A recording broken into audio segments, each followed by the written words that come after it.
Race 6 at Belmont jumps at 2:24. It's Old Mate's Sports Bar and Eatery Handicap over 1,400 metres. And we'll have a look at the most recent performance of Black Shadow, last seen at Belmont.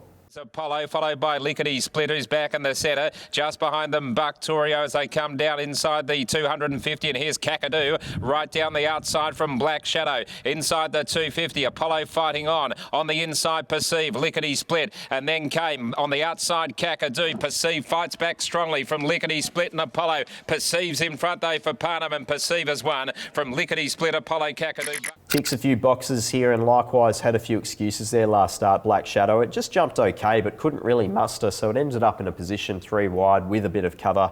It was cut off in the straight, had no momentum at all, but now with Jason Brown jumping on board, gate 4, it just maps to find the front here. So as long as it can begin clean, it certainly has good enough sections to be winning this sort of race. So Black Shadow goes on top from the 10 Champagne Gal. It's coming from a pretty nice race. In fact, 2 good performances overall in terms of the overall ratings. There was no real intent from the horse there last start. Settled 3 to 4 wide with a bit of cover. Came wide as the turn. Just lost that little bit of momentum into the straight, but Willie Pike's jumping on board the horse and the gate looks ideal for it. Third pick is the 1 Deception Game. It angled for runs. It never really had any momentum. It just got too far back and was never really tested in that event. Another horse, it's drawn pretty favourably for it, and Brodie Kirby's claiming a couple of kilos off the horse's back. It's another horse that does figure based on its overall ratings of late. And then 4th pick is the 6 Frosty Bay. It gets the bar shoes off, and it was also quite a forgive there last start. It couldn't lead. It settled just worse in midfield. It was keen and was also in season post-race. So certainly there's heaps of excuses there. Its previous starts prior to that had both been good. On top in race 6 is 5 Black Shadow, then 10 Champagne Gal, 1 Deception Game and 6 Frosty Bay. Race 7 at Belmont jumps at 3 o'clock. It's the Glenroy Chaff Handicap over 1,200 metres, and we'll have a look at that first up performance of Magic Planet, last seen at Belmont. Corner into the straight, Lipstick Flickers travelled up strongly on the outside of My Lady Fair. Vital Dance to the inside, Tracciato. Sarisca's putting in down the centre, and then Sax on cue and Angry Annie. Lipstick Flickers though is doing it pretty well at race clear. Tracciato giving chase on the outside. Also Sax on cue running a great race, and then My Lady Fair, but Lipstick Flickers is going to bolt in. Lipstick Flickers raced home to win easily. It was a pretty hot race there, and it was a good overall performance from Magic Planet. It got way too far back in the field, but it was running on strong. Just floated back towards that position in running early, but it ran on strong in a race that Lipstick Flickers was dominant, but the overall rating from it was quite good. Should get itself just hopefully a few extra pairs forward from gate 6, but if you can finish off in a similar fashion to what we saw there first up, I'd imagine this race would be pretty suitable for the 1. Second pick is the 2, the Fugazi. It's probably going to jump a relatively short favourite. We saw that numerous times there last preparation. It can do a few things wrong, and that's the major concern for me. I'd love to see this horse just out into a bit more clear air. Last time we saw it was being restrained at the back of a slow tempo, and the horse never really seemed to appreciate any of that. So hopefully from gate 1 it can settle in the first couple of runners. Third pick is the 11 Alcina. We've seen the horse settle back in the field the last couple of starts, and the overall ratings of both of those performances have been very good. 2 starts ago it ran on really quite well there in what was a very strong race. It recorded the strong last 400 and last 200, and that was that race that False Statement managed to just get the win. 4th pick is the 4 Angry Annie, who I'm not sure was necessarily suited being ridden for a sit there last start. I think it needs to lead and just bowl forward, and should be able to find a relatively friendly map to achieve that in this race. On top in race 7 is 1 Magic Planet, then 2 the Fugazi, 11 Alcina and 4 Angry Annie. Second leg of the quaddie at Belmont is race 8, jumping at 3:35, the Amelia Park Handicap over 1,200 metres, and we'll have a look at the most recent performance of the 7 False Statement. The turn, Classy Lassie is showing the way. War Secrets got to the outside very stylishly. Zed Storm back in the centre, then Samambo, Missing Pro weaving clear. War Secrets is after Classy Lassie, Missing Pro coming through. False Statements down the outside. Classy Lassie just in front, Samambo, Missing Pro, False Statement and War Secrets getting through. Samambo for Parnham takes the lead. And the horse jumped best on that occasion, False Statement. Wasn't necessarily ridden to lead. It ended up 3 wide without cover on what was a pretty good tempo up front. It was strong late, and it just got the bob over Sir Mambo. I thought it was a real impressive performance, but the horse has now recorded 2 strong ratings in a row, and from gate 1 it should get itself into a pretty handy position in the first couple of runners. So it goes on top for me from the 1 Lord Ludlow. It was a little slow away, found itself in a midfield position over what was too short of its best figures previously. 1,000 metres stepping up to 12 looks ideal. And again, it's another horse with Jason Brown jumping on board. You can imagine it settling in the first couple of runners. Third pick is the 11, Next Stop the Moon. It jumped okay, was ridden with intent and set outside in the breeze there last start. It just picked back up on the line, so I thought that run had a fair bit of merit in what was an overall relatively strong performance, and in fact the horse recorded a personal best in that performance as well. Fourth pick is the 3, Trachiato, who jumped okay, was ridden with intent but sat 3 wide without cover, but kept finding the line there late. Another strong performance. Again, it's short of its personal best, but I'm expecting the horse should have come on from a bit of fitness. On top in race 8 is 7, False Statement, from 1, Lord Ludlow, 11, Next Stop the Moon, and 3, Trachiato.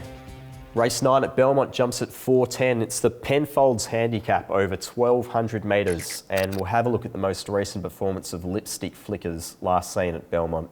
Corner into the straight, Lipstick Flickers travelled up strongly on the outside of My Lady Fair. Vital Dance to the inside, Trachiato. Sariska's putting in down the centre, and then Sax on cue and Angry Annie. Lipstick Flickers, though, is doing it pretty well at race clear. Trachiato giving chase on the outside. Also Sax on cue running a great race, and then My Lady Fair, but Lipstick Flickers is going to bolt in. Lipstick Flickers raced home to win easily. Thought this was just a really impressive performance from Lipstick Flickers. It's now recorded 3 impressive ratings in a row. They would all be suitable enough to be winning this event. And again, it should find itself in a similar position in this field.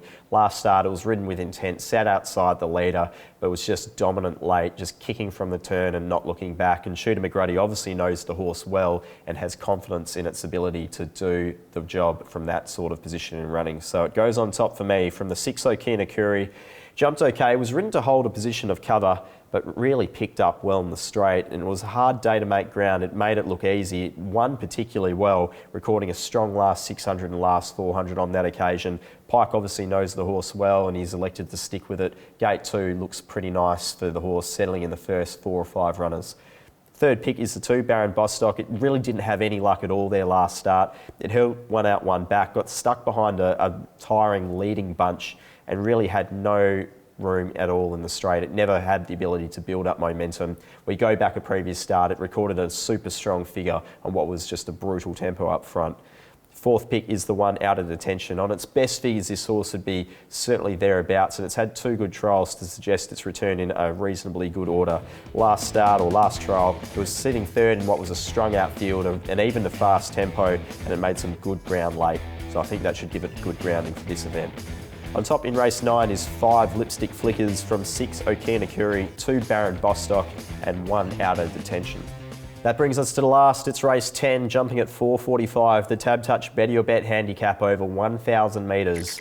And we'll have a look at the most recent performance of Missing Pro, last seen at Belmont. The turn, Classy Lassie is showing the way. War Secrets got to the outside very stylishly. Zed Storm back in the centre, then Samambo, Missing Pro weaving clear. War Secrets is after Classy Lassie, Missing Pro coming through. False Statements down the outside. Classy Lassie just in front, Samambo, Missing Pro, False Statement and War Secrets getting through. Samambo for Parham takes the lead. And following that False Statement form line once again, Missing Pro wasn't necessarily suited on that occasion. It missed the start and was just bustled up to sit 3 back defence, but it really made up some good ground there late. But the horse itself, although missing the start, does seem to be improving with every run. It will appreciate a genuine tempo up front. Gate 1's no real concern, and Emma Stent's been riding the horse particularly well. So for me, Missing Pro is the horse to be beating in this last event.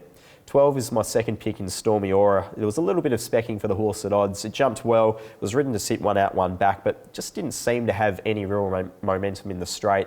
It also returned with an abrasion to the off hind heel, so there might have been a few excuses there. But look, the horse on its best figures just would be finishing in the first couple. Third pick is the 6, Requisition. It gets the tongue tie on. We haven't seen it in about 95 days or so. It's been scratched once as well, so I'm not sure if there's been a little issue with the horse, but again, it finds a pretty suitable race. Wide gate, probably not the worst thing in the world. It's a horse that does tend to settle midfield.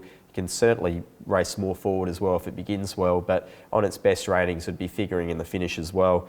Fourth pick is the 14, which is Yolqui. It was a good first start here in WA, and certainly based on its Eastern State figures, high tempo doesn't seem to be too much of an issue. It's won a few races where there's been a lot of speed up front, and I just like the way it peeled into the straight and ran on strong with momentum in its first start here. On top in race 10 is 5 Missing Pro from 12 Storm Miura, 6 Requisition and 14 Yolqui. Best bets at Belmont, race 3 number 3 Bootleg Rascal and race 10 number 5 Missing Pro. That's all from us here at Perth Racing. If you'd like to keep up to date with us, stay in touch via our website or on social media. Until later in the week on the box seat, I'm Pete Antonis. Good punting and go well.